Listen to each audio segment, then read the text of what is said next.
Welcome to this EstimatorXpress Getting Started video. In this section we'll be estimating some windows. As the window workbook I want isn't in the job summary list, I'm going to open it and add it to the estimate using the Workbooks tab. Click on the Workbooks tab. Click on the Windows and Conservatories button. Select the Softwood Standard Windows option. Select the 1200 Deep window and then the 312cc 1800 by 1200 worksheet. EstimatorXpress then transfers you directly to the worksheet. You'll be prompted to set the quantity of items to be estimated. For my extension example, I need to form the opening and fit 2 windows of this size, so I'm going to set this number to 2. That will double the costs, allowing twice the materials and twice the labour. Click OK. In the worksheet, you'll find yourself looking at the Dimensions tab, where a column has been added with the dimensions already set up. Click on the column and click the DIMS Wizard button to launch the Dimensions Wizard. The window dimensions have been set up according to the worksheet you selected. Because we selected an 1800 by 1200 window, the window height is set to 1.2 metres and the width is set to 1.8 metres.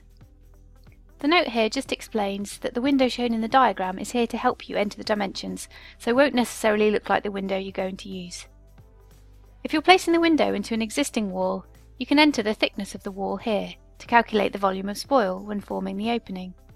You can also enter the bulking factor for the spoil for that scenario. Click on the Reveals and Fixing details. Here we can see the reveal depth, the lintel end bearing, and the spacing of the fixings. You can decide whether there's a vertical DPC, the DPC overrun, and the sillboard end projection. Usually you can leave these dimensions and options set to the default values, so click Window Frame Dimensions to return to page 1 of the Dimensions Wizard. Then click Next. On page 2 we have our plastering and sill details. Check the options are correct for your job. Is there an internal window board? Is the sill going to be plastered? And are the reveals going to be plastered? The defaults are fine for my example, but change them if you need to.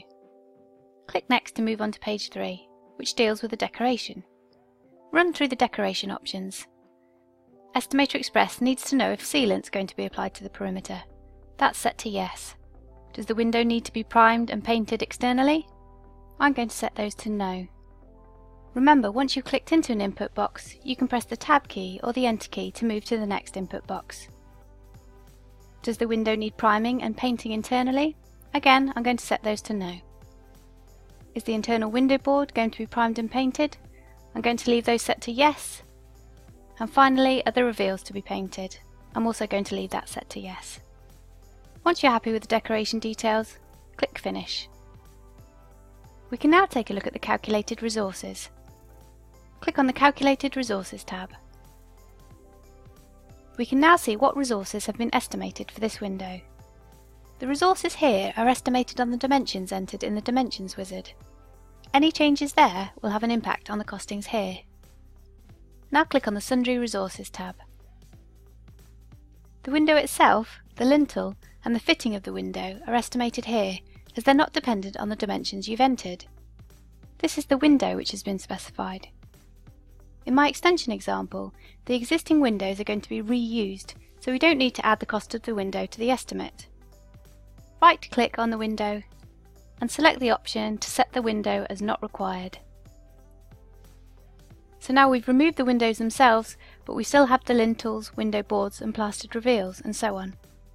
The labour to fit the window and fix the glazing are still accounted for as required.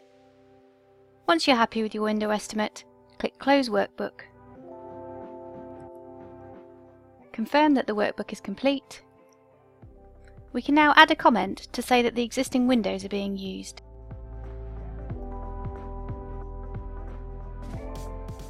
You may also wish to add an assumption note to appear on the quote.